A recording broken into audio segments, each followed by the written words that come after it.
That's right. It's the Chris Michaels Show, and it is going to be interview night.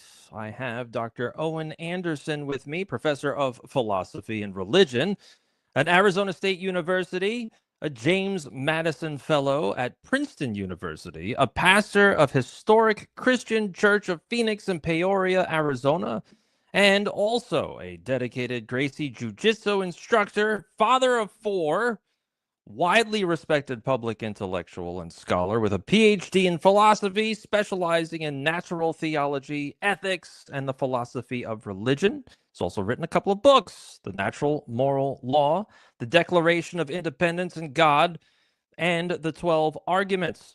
He also has written a more recent book, Samson, the Biblical Hero Learning to Fight Unbelief, where Samson, as a true hero of faith, foreshadows Christ and equips us to confront unbelief today. Hello, Dr. Anderson. How are you? I'm doing great. Thanks for talking to me today. Oh, no problem. Thanks for being on. So, before we I'm get listening to into that your bio and I'm thinking, wow, that guy sounds interesting. I know the first thing I thought of when I read your bio is, how do you have enough time in the day? You've got all of these credentials, then you've got four kids, then you're busy beating people over the head. What else? What else can you? Yeah, well, You're on the yeah, I'm Daily Wire. definitely, You're on Fox and Friends. I mean, come on. yeah, well, I'm very thankful for all the opportunities I get. It's a lot of fun. Oh, sure. It must be a Mhm. ball to go through all of this. Yeah. But reading through your bio, Mhm.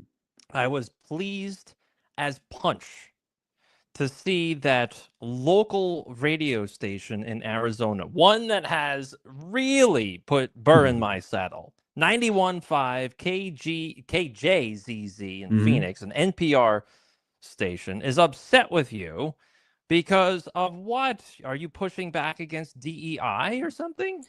Yeah, what I've been doing is I've been bringing up the bias that you'll find at our universities. It's not limited to ASU, but of course that's where I'm at. And so I like to report kind of from the inside, right? Yeah. Front lines stuff. You don't have a lot of conservative tenured professors in the country, especially not in the humanities, like, subjects like Oh, history, sure. philosophy, religious studies. That's a lot of usually when you hear stories about something odd, it's in one of those disciplines. And so I view it as a, opportunity, a privilege to be able to say, hey, there's at least one conservative Christian tenured philosopher in the country, and it's my duty to let parents know what it's like in here. Oh, yeah. I mean, I think these days, ever since especially the Biden administration, where we saw a cavalcade Mhm. of, the pastel colored hair, and you Mhm. must validate my existence by my identity, which is intimately tied to my sexual preference. All of these people came out of the woodwork. And in the article for KJZZ, they basically try to slant this to say that you are really pushing the envelope. Yeah. Anderson's main accusation, it says, is that ASU's training pushes the concept that white people and straight people are inherently racist or oppressive. And then they also say that the lawsuit filed by the Goldwater Institute is false and without merit. I Mhm. don't know about you, but I have been in big person jobs for quite some time, and I clearly see the bias. Yeah. And it's not overt unless you're looking for it. And then once you pick out the clues, then you see it Mhm. everywhere. Well, and this was overt. That's what's funny. And so the article you're reading clearly takes a position, right? They're not simply reporting. They're telling you at the end, and Anderson's lawsuit is without merit. But the lawsuit is based on ASU having required DEI training. And it was called Inclusive Communities. So the Naturally. so yeah, so you gotta have a, we're being inclusive, which say, okay, I understand, it's a huge, we're the largest state university in the country, 100,000 students, 180,000 students. And so it's kind of an HR issue to say we need you guys to Right. learn how to work together with people who might come from different backgrounds. So I understand that. And I get into the training, and it involves stuff about whiteness, not wideness, Yeah, whiteness. right. Yeah, and although there's probably stuff in there about Sure. body Yeah. shaming also, Right. but You're fat it phobic, it right? specifically targets people based on skin color. And the thing is, the article can say that there was nothing in there that was biased, but I took screenshots. Hmm. And so when we filed this lawsuit, the first thing ASU's administration did was they said there is no such training. Well, that's easy to refute because here's a screenshot. And then Right. they said, well, okay, the training exists, but it's not required.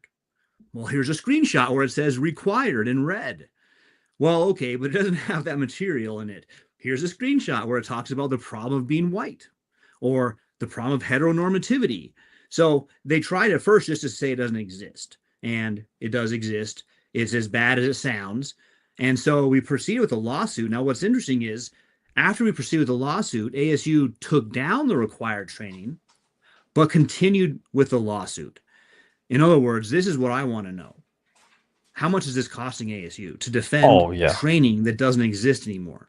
And Hmm. ASU has in-house lawyers, but they hired an outside firm. I'm going to see if you know the name. They hired Perkins Coie. Of course. Yep. Yeah, to No, it's defend a this. my goodness. I mean, Yep. I'm seeming to remember something about Perkins Coie. Mr. Steele, does that ring a Yep. bell?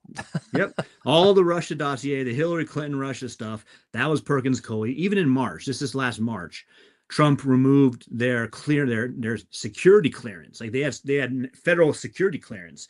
And I think they sued to get it back. I don't remember the outcome of that, but just the fact that they have that security clearance and they're working for the Democrat Party is troubling. But so ASU hires an outside firm. I'm guessing what is that, $1,000 an hour, No, to minimum. defend DEI training that it no longer offers. So we're still in the middle of the court cases for that. Hasn't come out yet, one way or the other. But that is also interesting to me that it's being defended for 2 years now, 2 years into it. And we'll look in the end, we'll say, look, we want a Freedom of Information Act to see how much this cost ASU.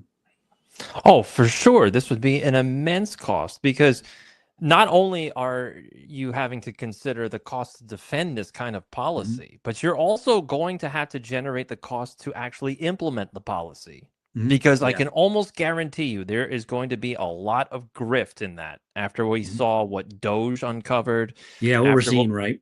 exactly, especially with the Somali Mhm. problem in Minnesota with all of the grift and fraud Daycares, over there, the daycares. I mean, it's almost as bad a in lot New of York. leering. There's quality leering.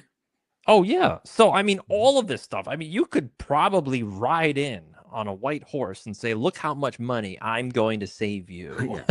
with Well, all I of think, this." and I do have friends in the state legislature who that's what they're interested in. They want to know, where does our tax money go when it ends up at the state university? So I know that will be a question that they have as well. But the issue for parents is, besides the tax part, besides the fact that you're paying taxes as a citizen of Arizona to these universities, the question is, well, you want access to good degrees for your children to get jobs. That's understandable. Not everyone can go to a private university. And so state universities exist for a reason, and they should have give access to our students in Arizona. But then your child's going to be submitted to this ideology, and it's taught as just being the truth of the matter. There's no like self-awareness to say, hey, we're teaching one philosophy, but here's the other alternatives. It's just presented as the truth of the matter. Right. And you see that same kind of dynamic in mainstream media outlets or traditional mainstream media outlets where they just present to you facts, or I Mm-hmm. should say it this way, they present to you a narrative Mm-hmm. under the guise of facts. So Yeah. they sprinkle the narrative with a little bit of facts here or there, and they write it in such a way where Yeah. people will take it as fact. Mm-hmm. I mean, we saw this kind of thing during Russiagate back in 2016, where you had, birdcage liners like New York Times. They would write these enormous articles, but they would Yeah. allow the reader to imply what they wanted the Yeah. narrative to be. And then Yep. all the way at the end, they would go right up to the line and not accuse Trump of what the article is accusing him Mm-hmm. of, right? And Yep. then at the end, they would say things like, oh, well, there's no real evidence of it. Yeah. It's Yep. completely manipulative of Well, the yeah, and way that's this worth works. and that's worth helping people become aware of how does that kind of manipulation work, because you're right, it's not going to probably have a line that specifically says something. That's why I was surprised about the training, because it would say you got this problem of whiteness associated with white skin, obviously, but normally it will be something more subtle, and it's just, it could even be a true statement in itself, but it's how it's said, like the inflection you give to it, Correct. and the things that you notice. and the things that you pick out. And what I'm saying right now is what critical race theory says. I mean, they're the ones who would say you have unconscious bias. You got to be aware of it. And it's like, yeah, you too, tu quoque, look at your own bias. Oh, yeah. One of the most ridiculous arguments I've heard is the idea of cultural appropriation. Mhm. And they say, well, you so and so. What was the controversy? There was a woman that did her hair in braids, Something like that. Yeah, there's and it been a was few something things. along those lines. So, I mean, Mhm. my argument was, okay, I never want to see anybody in a pantsuit ever Yeah, again. what? Yeah, No at jeans, this because point, like, jeans are how do you technically decide? French. Yeah. Yeah, at this point, how So do you decide like where did it originate from? Because I think I saw like responses to that with people showing, their AI pictures, but pictures of like a Viking woman with her hair done, 800 AD, and she's got braids. So it's like, yeah, who can say who started this stuff first? exactly, exactly. Or if you go into places like Netflix and all of this now, Mhm. Oh yeah. the Egyptians were actually African, the Norse were Hmm. actually African. So when does it end? And what's Hmm. wrong with cherishing the culture of the region from thousands of years ago? Well, What? yeah, and they would expect you. Some areas of the world they would say you have to. You can't bring in a white actor to play this area. Right. But other regions of the world don't matter. And it's based on this equation they have about who's the oppressor. If you're from an oppressor region, you don't matter, and we don't have to get you historically accurate. But if you're from an oppressed region, well, then we do need to get it right. And you can't imply that anybody from an oppressed area has ever done anything wrong. Exactly. And that's the real issue that I see with all of this. I'm more of the type of person where if I view a culture, like I've studied Zulu culture, I've Hmm. studied Dogon culture, what an American Indian culture. Like, what is wrong with cherishing that stuff? There's Well, nothing wrong with it. and that's kind of when I came up as an undergraduate, that's exactly what we were doing. It was called multiculturalism. And the Right. idea I was that remember. Yeah. you'd learn all kinds of different cultures and you weren't making assessments. You weren't judging them to decide which one is good or bad. So I remember even back then people would complain and say, look, we should still be able to make some assessments though. But the idea being that all cultures are equal. Well, now it's changed. So if a parent believes that's what's still happening, the parent needs to get up to speed, up to date, because now what's happening is the cultures are or put onto a graph of what's called intersectionality. And the graph tells you how much you've been oppressed. And if you've been oppressed, then Ah, you count shit. more than other cultures. Ah, okay. So in other words, it used to be like, well, can't we say like cannibalism's wrong? Like we might try to assess things like that, like right and wrong. But now that's not how you assess it. You assess it based on the more oppressed you were, the more benefits you should get. And even Oh, if it turns out naturally. like, yeah, you're oppressed, your neighbors don't like you because you're cannibals. No, no, no, that doesn't matter. You're oppressed.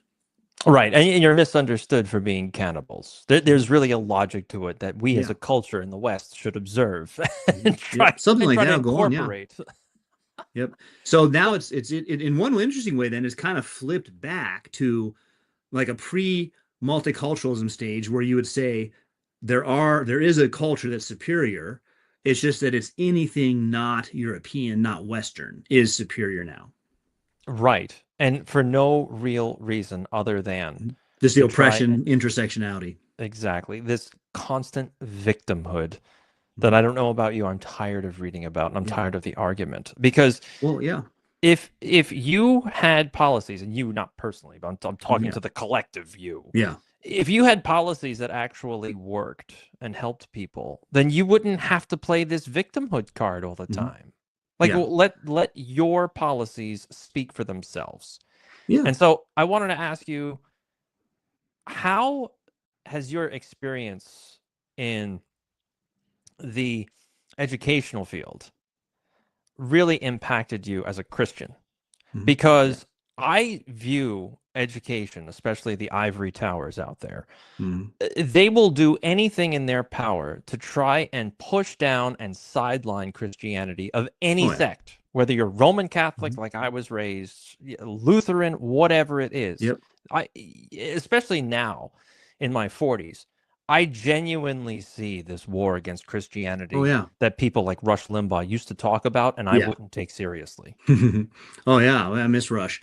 Yeah, so So do I. the that's what I call the intersectionality. Think of it like a hub of a wheel with all these spokes. And the spokes are the different kinds of oppression.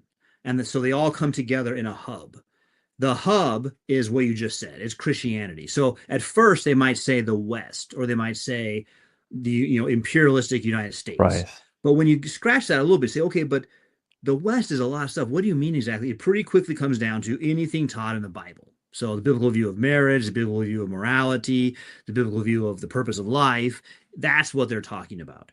And they might initially also try to sell it as, well, but it's because the Bible is pro-slavery, it seems like, at some point. So they might try to point that out. And once you push back on that and you show, no, it's not, then they just say, basically, yeah, the Bible's wrong. It's been used to oppress people. It was used like a brick to hit people over the head who are worshiping pagan systems. And we want to bring those back. It's their turn. They were oppressed. And so I think you're right that Christianity is the hub. And some of the scholars are more honest about that than others. Some of them will just say, yep, it sure is. And others will say, no, we just mean the West. Yeah, I don't think so. I think there's a definitive, issue with Christianity that people like to push. Mm-hmm. And I think that we're in a dangerous space in the United States currently, especially when the Trump administration references things like anti-Semitism. Some of these policies that they want to try and implement to fight anti-Semitism completely violate the First Amendment. Now, in America, technically, I think you should be able to say whatever you want, no matter how ridiculous you sound, because that gives other people the perspective that to say, hey, wait a minute, Chris Michaels is a complete moron. We should never listen to him. That's my argument too, is I always say, like, let the critical race theorist professors talk as much as possible. Right. Because you got one of them, going on a podcast talking about the problem with the gringo mind. And so it's kind of like, just let them talk. They're going to say stuff like that. That's good. So I'm a big First Amendment person, but the only caveat I point out is that the First Amendment is, especially for your personal time, if you sign an employment contract, the First Amendment is not going to protect you if you break the contract. You can't say, well, I'm just using the First Amendment. And so as a state university employee, I'm a state employee. And so there's things I agreed to with the state of Arizona, such as don't undermine the U.S. Constitution. That's a biggie. So, yeah, but a private university may not say that. They might say, have at it. But I'm a state employee, so that makes sense. And so if I do start doing that, or another professor starts doing that, they can't hide behind the First Amendment because they have their own free will. They signed that contract. Correct. Yep. But they can start they're in a difficult personal blog about it. They just can't use their class time.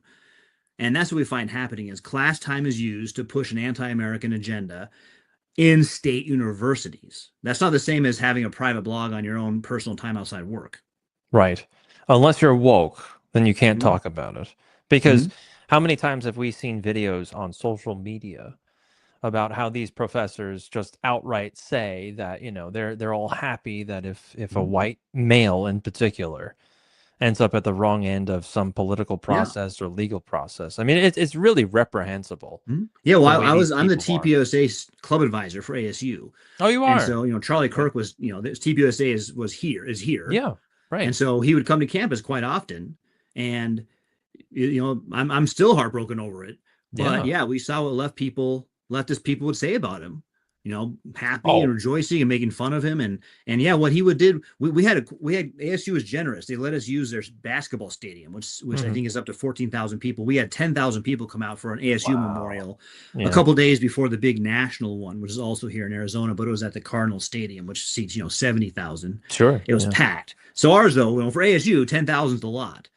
And what was interesting for us was, or the point I made to faculty on the left, which basically I could just say faculty, was your students loved Charlie Kirk, even the ones who couldn't stand his positions. The proof is they came out to debate him, and they would make little social media videos saying, "I'm going to go debate Charlie Kirk. I'm going to show him where he's wrong," and they loved doing it. He was respectful. He would say, "Come to the front of the line, and everyone else be respectful. Let them give their views."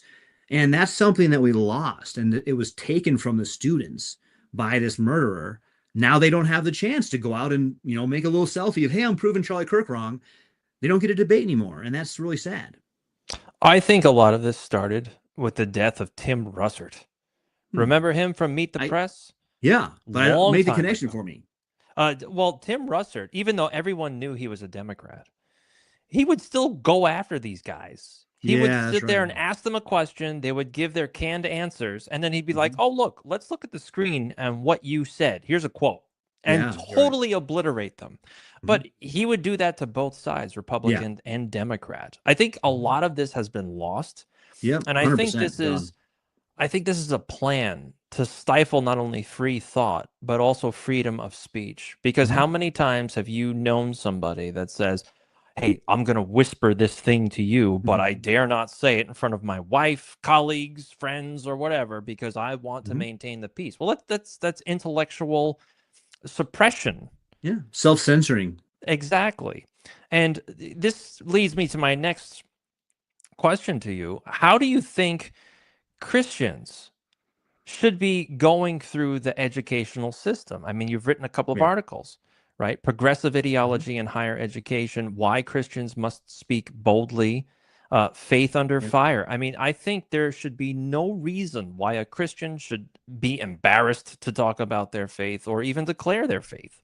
Yeah, well, that's exactly right because especially at a state university, it's one thing if there's a private university that says we're not a Christian, we're a Marxist university. Now, none of them will say that, but we all know, Yeah. right? And you apply to go there, then yeah, you're going to have your faith attacked. But if you're going to a state university, you should not be treated any different than another student. However, we know, for example, if you were to say in a state university that an Islamic student was made to feel bad, you know they'd take that seriously. And they say, "Oh, we didn't mean that at all. We want everyone to feel comfortable." But that happens every day for Christians, and there's no concern. And the answer is the only reason is because of their oppression matrix. Well, yeah, but Christians they oppress things, they oppress everyone else. So 17-year or 18-year-old student Christian, we get to be mean to him because we have this fantasy about Christians oppressing people. And even if you could somehow argue that Christians were behind all slavery, which is absurd, right? But if you Yeah. could somehow argue that, that's 200 years ago. Why are you being mean to the little 18-year-old today? Yeah, it's unfortunately they have a long memory. And even then their memory is clouded. Yeah, I was going to say a Be- long clouded memory. Because Mhm. 9 times out of 10, what they're trying to reference here is just Mhm. complete propaganda. Yep. It's nonsense. It's utter Well, that's nonsense. a key word though, because it's not accidental propaganda. It's if you were to say to yourself, if you're China or you're Russia and your Yes. big opponent is the United States, what would you say about them? It's exactly what you hear. Hmm. And so is it, it's no surprise this stuff comes at us through the internet because we know that they're going to try to undermine the United States. And one of the best ways to do that is by presenting the case the United States is not just or it's unfair. And its own citizens start to say, yeah, you're right.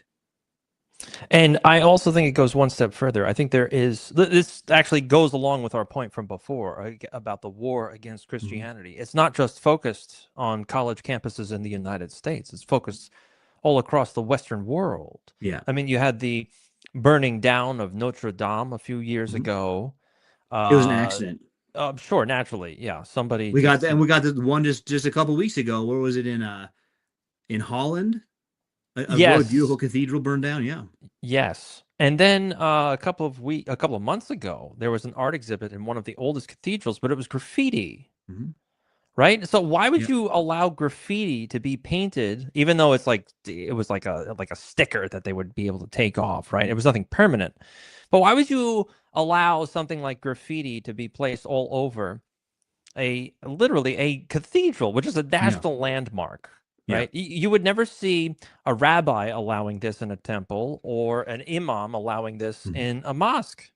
Yeah. It's Well, outrageous. But if you, Christians say anything about this, then oh my goodness, you know. yeah. Well, and this kind of ties into one of the reasons I wrote my book about Samson, Right. because what's happened is you've got a couple generations of Christians, you convince them to hate themselves, and that you've convinced them that that's Christian. To be Christian is to hate yourself. And then another step further, to be Christian is to be sacrificial, like Jesus was. And so you've got to let people take all your stuff, burn down your country. That's what Jesus would do. And Mm-mm. so you've got this weird thing where they think they're being Christian by allowing Christianity to be destroyed, because isn't that what Jesus did? And that's basically summarizes leftist Christianity. which is incredibly bizarre. Have Mhm. you ever heard of the author Dr. Joseph Farrell? Yeah, yeah. He's great. We've had him on the show a few times. We generally try to get him on once a quarter. Hmm. He wrote a fantastic book called The Demon in the Eker, and he Hmm. All right. references Christian thought back in, I think, 500 AD. Okay. And basically, the argument that he tries to form, particularly referencing Eastern Orthodox Christianity too, is that there was some spiritual debt that mankind owed, Hmm. and Jesus repaid Yeah. that debt. Yeah. So there is no more debt, Right. Yeah. right? And that is not the same as you sacrificing your livelihood and your Exactly. well-being. Yeah. Exactly. Yeah. Okay, so this is not something that is a Mhm. correlation. No, it's not. It's not at all. And also, they'll present Jesus sort of like he was a political, peacenik who got arrested and kind of taken Yeah, to the cross against his will, rather than him saying himself, "This is the reason I came into the world. right. And if I Oh, wanted to, I could bring down a legion of angels to defeat the Romans. I'm not going to though, because this is why I came into the world." So the self-sacrificial part they misunderstand, and like you're pointing out, there's an atoning part to his death, right? He's atoning for sin, not just saying, hey, let people do whatever they want to you. And so I think it's part of what happens when you've emptied out the understanding of Christianity, so people don't understand what it's about, but they've still got kind of a Christian conscience, and they want wrongdoing to be addressed in the world, which is commendable, but it gets misguided. And that's where I go back to Marxist propaganda. If you're a Marxist and you want to advance your cause, Christianity in the West is a real problem, and you're probably not sure. going to be able to take it out directly. I mean, you're going to have some guys like Richard Dawkins who atheists directly attack Christianity, but that's not super successful. He's not converting thousands and thousands of people. Right. So what are you going to do? Well, let them think they're Christians and replace it with Marxism. That's pretty Right. good. It sounds fantastic. Oh, and make sure that you import people that do not share your same cultural Well, I just background. saw a quote today by another, very well-known philosopher of religion, way ahead of me in terms of being influential in philosophy of religion. And he put up a quote from the Old Testament, from Leviticus, about treating the foreigners who live in Israel with respect, because you were Mm, once, the quote says, you were once in Egypt. But the full context, and it kind of gets to my book on Samson, Israel didn't let the Philistines just set up camp in Israel. If you came to Israel and you wanted to live, you had to keep the law of Moses.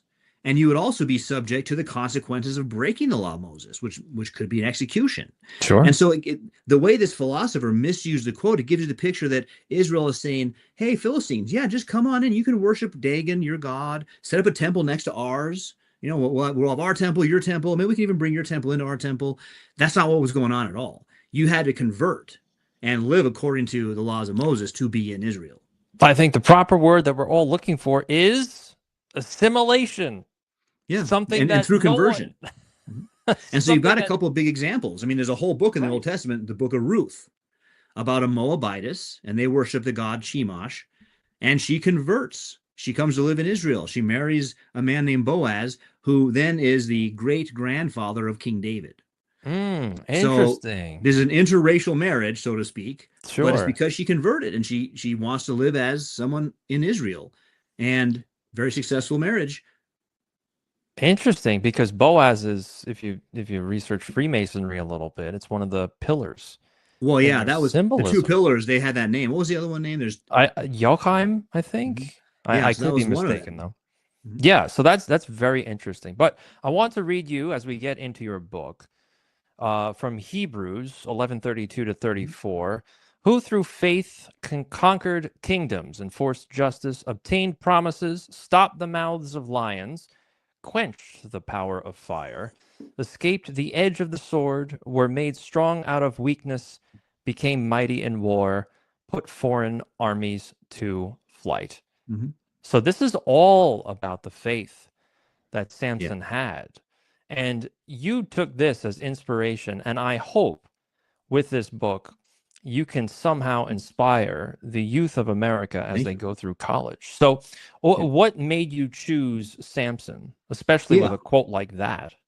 Yeah, so that, you're right. You're quoting from Hebrews. It's sometimes called the Hall of the Faithful because there you get a number of examples of what it means to be faithful, and Samson's in there. And for people who don't know about Samson, he's one of the judges of Israel. He's the last judge in Israel before the story moves on to Samuel and Saul and David. Hmm. So Samson is the last of the judges at a time when Israel was ruled not by a king, but by a judge who implemented the law of Moses. So there's a couple reasons why and people know him because they picture him as really muscly and he's breaking down the pillars of the Yeah, Philistine that's a good temple. one. Yeah, I saw that. Or they know Yeah. about Delilah. Hmm. And so I picked him for a couple of different reasons. And I think it depends on the audience. There's a Christian reason and there's a secular reason. The secular reason, and it's built into the subtitle, is that you've got guys like Jordan Peterson right now who Yeah. is promoting essentially Joseph Campbell's hero journey or monomyth. And so people who may not remember Joseph Campbell, you probably do know his best known disciple, George Lucas. And Joseph Campbell wrote a series of books on the hero, which became a TV series, I think it's early 80s. And his argument is every religion is based on a similar myth, a Hmm. monomyth about a Right. hero, and he kind of explained what that is.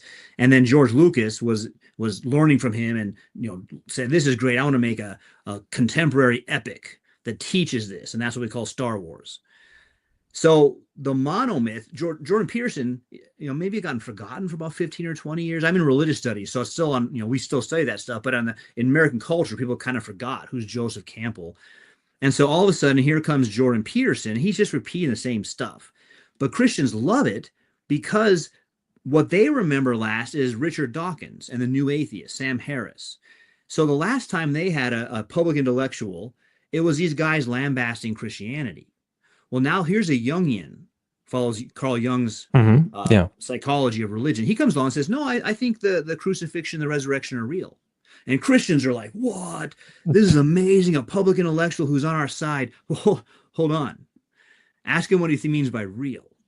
And it got illustrated really well by a conversation between him and Richard Dawkins.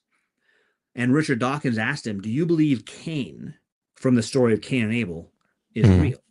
And Jordan Peterson said, yes. And Richard Dawkins is like, what's your historical proof? And that's where, and when Jordan Peterson answers the question, it was moderated by Alex O'Connor. It's on YouTube. I think it's on Alex O'Connor's channel.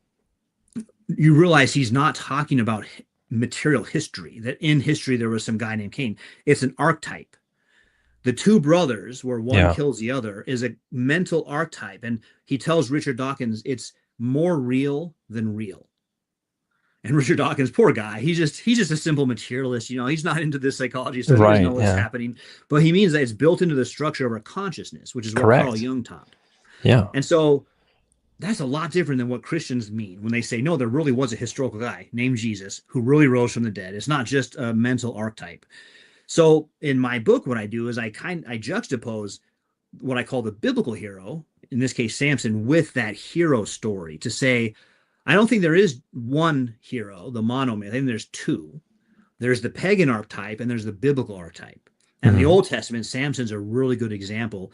But that's where it'll shift also to a Christian audience because Samson is a type pointing to Christ.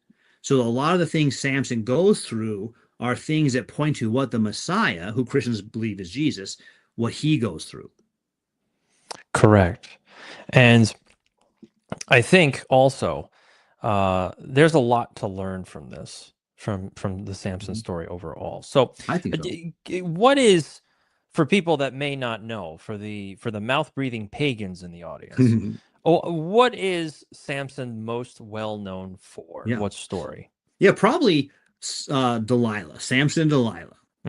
And or the popular imagery again of him for being very muscly. He's known for his strength. The idea in the story is his strength comes from the Holy Spirit. It's supernatural, not so it's not because he's roided up. So he doesn't have to look any different than a normal person. He's got no cover of my book on his shoulder. Is a famous a famous Renaissance era painting of a normal looking 28-year-old or so. But Samson, that's what he could look like because it's not his muscles. But I think people mostly know him as Delilah, Samson and Delilah, and that's a third reason I wrote the book. So that you got the the monomyth hero myth stuff. You got the Christology pointing to Christ, but then you've also got what I call rescuing Samson from Sunday school. And what I mean is you got Sunday kids going to Sunday school and they got a felt board and they put little biblical figures up there and they tell you about how Samson was a very sinful, broken man, but God used him anyway. That's kind of the summary that many, if they learn about Samson at all, that's what they learn. And the example would be, yeah, he went to Delilah, probably a prostitute, and she tricked him. And he's so dumb that she was hired by the Philistines to ask, where do you get your strength? And he doesn't tell her the truth 2 times, but the 3rd time he does. And people say, look how dumb he is, and he's filled with lust. He can't control himself. So I wanted to rescue Samson from that, because that's not what happens in the biblical account. That's not the correct way to interpret it anyway.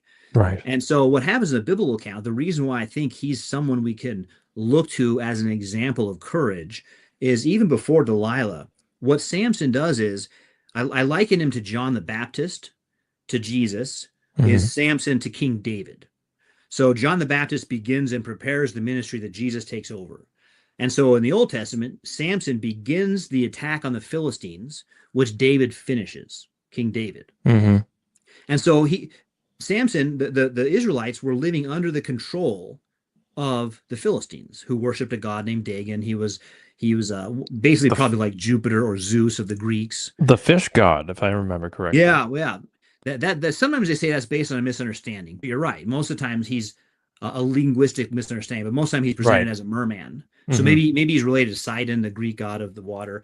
But the idea being he's not the God of Israel, right? Is an idolatrous God from Israel's perspective, but they're under control of the Philistines.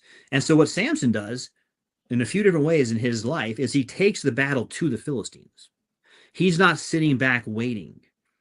Even so much that the other Israelites tell him, Samson, you got to stop, because we just want to be quiet and do what they say and hope they'll leave us alone. And so Samson says, I'm not going to do that. And so they bind him up. The Israelites tie him up and they hand him over to the Philistines and say, here, you take him, do what you want, and just be nice to us. We're afraid. And so that's one of the typologies of Christ, because he's able to break his bounds and he attacks and destroys the Philistines in that count. And so similarly, Christ is handed over, but he destroys sin. So he's not conquering the Romans like through a military force, but he's destroying the power of sin over his people. And so you have these examples like that, which are the opposite of the cowardly story or the the suicidal story we were talking about a minute ago, that say instead, no, you have a cause, Christian, that you should believe in. And today we don't fight the same way Samson did. Paul tells us we fight with spiritual weapons, not physical weapons, but you do still fight with them. And you do that by refuting arguments that are used to attack Christianity. And so I think you can kind of get some inspiration from the fact that Samson was willing to do that all by himself. When the rest of Israel said, no, we're going to actually hand you over, he said, okay, then I'll do it by myself. And we need to have that same kind of like go get him attitude, I think, as Christians. Yeah. I mean, I see a lot that I could reference in what you just said. I mean, the first thing is I'm going to hit Jordan Peterson for a little bit. Jordan Peterson, I think, is very, very good at what he does. He is engaging in thoughts, especially with people that do not have, let's say, a moral compass or have been beat up a lot emotionally. But I do think he has some nefarious ties, especially his daughter on social media. Well, a couple of years ago, was gallivanting around making poses, emulating Baphomet. So I mean, really, I have that. Oh yeah, she was. She was. Well, doing she's the one. one-hand He only has arm. one daughter, right? And she converted to Catholicism, didn't she? I believe so, but why would that stop a Luciferian? I know. Yeah. I know. That's a problem. So yeah, there's weird stuff. Well, that's the thing is, you kind of anticipated something. You didn't know I wrote about this, but in my book, and I say there's 2 heroes. The monomyth hero is the Lucifer hero. So the Promethean gene, yes. Yeah, precisely. Yeah, that's what the monomyth is. It's as if the monomyth is as if the serpent in Genesis chapter 3 told the story. From his perspective, he would say, I'm freeing humans from Jehovah, who wants to enslave them to his law. I'm freeing you to do whatever you want. Do what thou wilt is the whole of the law. And it's so also Crowley too. Yes. Yeah, you'll see the same thing repeated over and over in that Luciferian monomyth. And then there's the Christ hero, who's who's the actual hero from Genesis 3, right? Where you have the promise of the seed of the woman who will crush the head of the serpent. Hmm. And so that's why I'm saying there's these two stories, not just one. And yeah, Jordan Peterson is promoting the Lucifer monomyth. Right. And I still think they are trying to make not to divert from your book, not to digress from your Yeah, book, sure. because I No. want to get back to it. But I do think they are trying to make this path more mainstream. Oh yeah, You absolutely. have exactly what we referenced with Jordan Peterson. Hmm. Andrew Tate, also, Hmm. he's put on a pedestal for young masculinity, and you Yeah, look at what he did, and basically he was just Eastern Europe's Jeffrey Epstein with yeah. what he was doing Isn't in that his creepy? brothel. Yeah. Yeah, it's awfully creepy. It's disgusting. Hmm. It's reprehensible. Um, and I think what you're also looking at here is that there is a disillusioned class of young men, Yeah. and they need to regain this moral compass, and they need to start having faith in themselves, because there Yeah. is a battle against good and evil going on right now. And like I said, one of the ways that they're trying to bring out this Luciferian concept into the mainstream, at least this Yeah. is my opinion, you can feel free to say you're a nut job because we have a First Amendment, is the advent of transgenderism, making it horribly mainstream during the Biden administration. I mean, if you look at Baphomet and the Yeah. symbolism of Baphomet, it's an androgyne. Hmm. So it has Well, you both have that going organs. back into pagan rituals all the time. I mean, the Greek prophet Tiresias was also both, said to be both male and female. And so, yeah, you're right. You have pagan worship generally involves denying distinctions in the world that God made. So God made the difference between male and female, Correct. and they'll deny that. God made the difference between God and the creation, and they deny that difference. So I think you're right, and I think it's done in a subtle way, meaning that you can have both the left hand and the right hand. So Right. you'll have the left hand, like what's that guy Sam Smith, who's at the Golden Oh, Globes or something, literally doing like yeah. a Oh, Luciferian sexual thing on yeah. the stage, 20 and everyone's like, pounds of yeah. So you've got that's nonsense very in a overt five though. pound bag all the time, if And I some remember. people will say no, even if they're not Christians, they'll still see that and say no, that's too much. So then you got to have the Jordan Peterson side, where it's more, say, well, it's more respectable. He's just talking about ideas, yeah, but it's the same Luciferian myth. Correct. And I also think there's another aspect of Samson that potentially goes back to Greco-Roman thought, and that is to control the humors. I mean, you can even go back to Gilgamesh, right? Where Mhm. Samson, despite the fact that he is, going around with people of ill repute, he's still able to instill faith in himself, or at least maintain the faith in himself, Mhm. and still able to control his humors. I mean, if you look at Yeah, a lot of Greco-Roman sculpture, one of the yeah. reasons why the men aren't very well endowed is because it's symbolic of this individual that I chose to make a sculpture of is in full control Hmm. of his faculties and his humors. He's not Hmm. going to let the bestial earth plane overcome his Hmm. divinity. Interesting. Okay. I mean, I Yeah, I think think that's, yeah, go ahead. no, I think, and I actually argue a little bit in the book that you could make a case that the Herculean stories come after Samson and are a Greek attempt to incorporate Samson Ah, into their own okay. thought because Yeah. Samson, if you're taking it from the Hebrew scriptures, he is given this power from God. And so the Greeks could say, well, we need to have our own similar stories to inspire our people, but we need to, make them a little more Greek. But there's too much overlap to say that this is an accident. There's too many similarities. So one other thing to talk about with Samson and Delilah, because that's the best known story. But think about some of the typology with Christ. She sells Samson to the Gentiles for silver coins. Well, that's Mhm. Judas and what Judas did, right? Right. And then this represents Christ and his bride. In the New Testament, you have this analogy that of Christ and the church is Christ and the bride. And all of the Bible ends with the wedding supper of the Lamb, where Christ and his bride are married at the end of history. So this is imagery about how Christ overcomes evil and saves his people.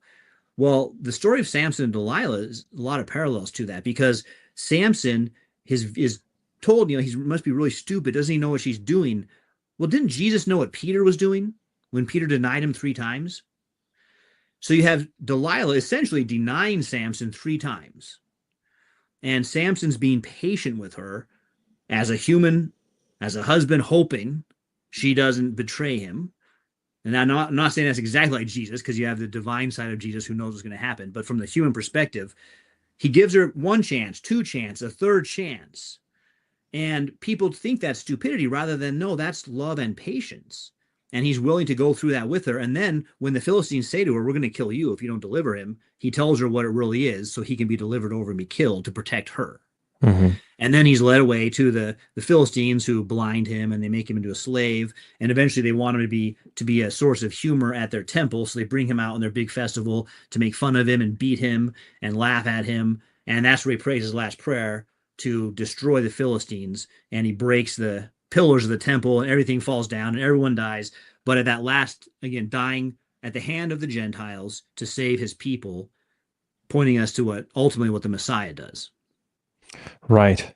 And as a professor, with where you are, how do you see this kind of, I don't know, spiritual heroism or faith applying to just challenges in everyday life and Yeah. education? And also, how can people fight unbelief? Yeah.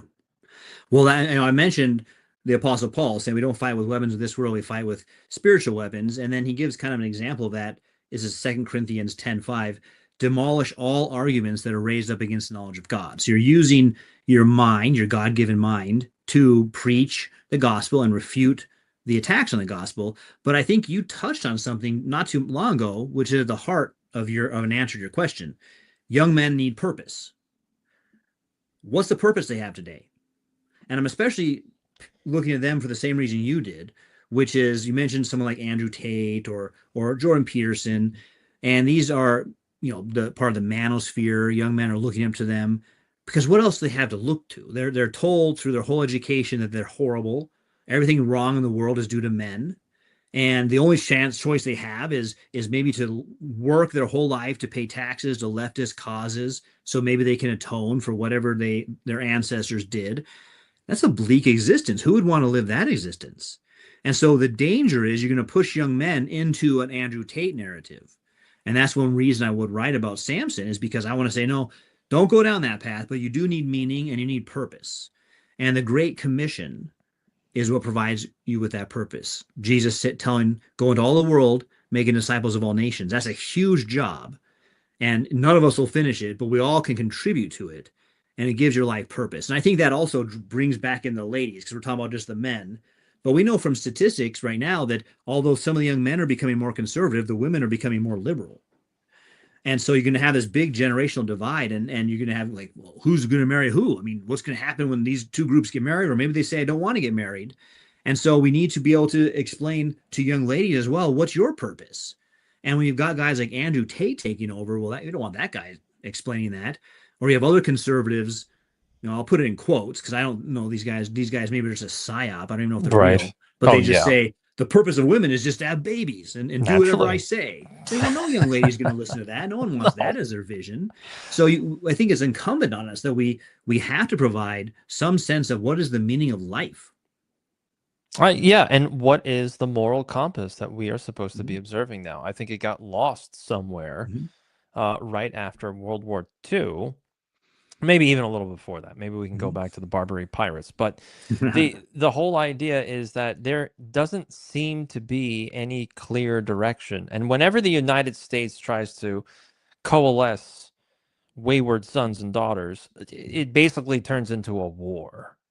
And then all of a sudden we're united finally. And I think hopefully we are at the end of that psyop, because it doesn't appear as though that Trump is having very much success with support for going after Venezuela or Iran, except in the mainstream media, which is obviously, completely compromised. You also wrote another book, Job, a philosophical commentary. And I wanted to see if you could tie that book to your current book. Particularly, they almost go together, although Job came first. But Job is a book in the Bible, not Job. I'm glad you got it right. I had someone say, hey, you wrote a book about Job or about Job. Yeah. But yeah, Job is a book in the Bible, which is about the problem of evil. The guy who said to be the most... patience in trials. That's what I wanted to tie this all in together with. Exactly. Yeah. The most righteous, he's called, but he goes through worse trials than hopefully you or I'll ever go through. And he asked the question, where's God? Why is this happening to me? So as a philosopher of religion, that was right up my alley. And I think that that question is really behind everybody's problem. So if someone has like number one problem they tell you with life, like my big problem with life is the following. Once you ask a little bit follow up, it turns into why is there suffering? Where's God? That's really what people are worried about and concerned about. And if they reject Christianity or they reject all religion, in my experience, it's always because of some version of that. And so Job is the Bible's answer to that question. How so? Well, give us a quote or give us I'm going to a do concept. that, but also I have to like give you a little, I have to give you a good answer to that without spilling the beans too much because it's a fun. I wrote it kind of as a mystery. Well, I don't want you. Yeah, just lift some ankle. I don't want you to reveal the whole thing. Yeah, here's what people normally say about Job. Job complains, God shows up and tells him shut up, and then Job says sorry, I'll be quiet. And that's a horrible reading. Beyond the fact that who'd want to live that life? I mean, if that's the Bible's answer to suffering, no, thank you. I don't want to believe that. Right. But it's not what happens. And what happens is this. I'm going to get, like I said, it's worth reading. I think you'll like how I kind of bring it out in almost mystery fashion. But basically, Job says, I want to question God because I don't know where he was when I started suffering. And that's the question I think everybody asks at some point in life. I had to suffer. Where were you, God? God does show up. And he questions Job. He turns it around and says, where were you when I created everything from nothing? That's the first question. And then it goes on from there. But what's fascinating to me is the questions he asked Job aren't the ones you would expect if you're a religious person. You think God, if God shows up, he's going to say like, all right, name the four gospels. Do you know the four gospels? You know, something like that. He doesn't ask any Bible questions, and I'm not being anachronistic because he can say, yeah, Owen, there's no gospels yet. Okay, but he doesn't ask anything from scripture, old or new. He asked Job all about creation, which is natural theology, philosophy. Mm-hmm. God gives Job a philosophy exam and says, you should have seen that creation pointed to me, and you didn't. And then it took all this suffering in your life to get you to start asking questions. And I think that's an amazing answer because it puts it back on us.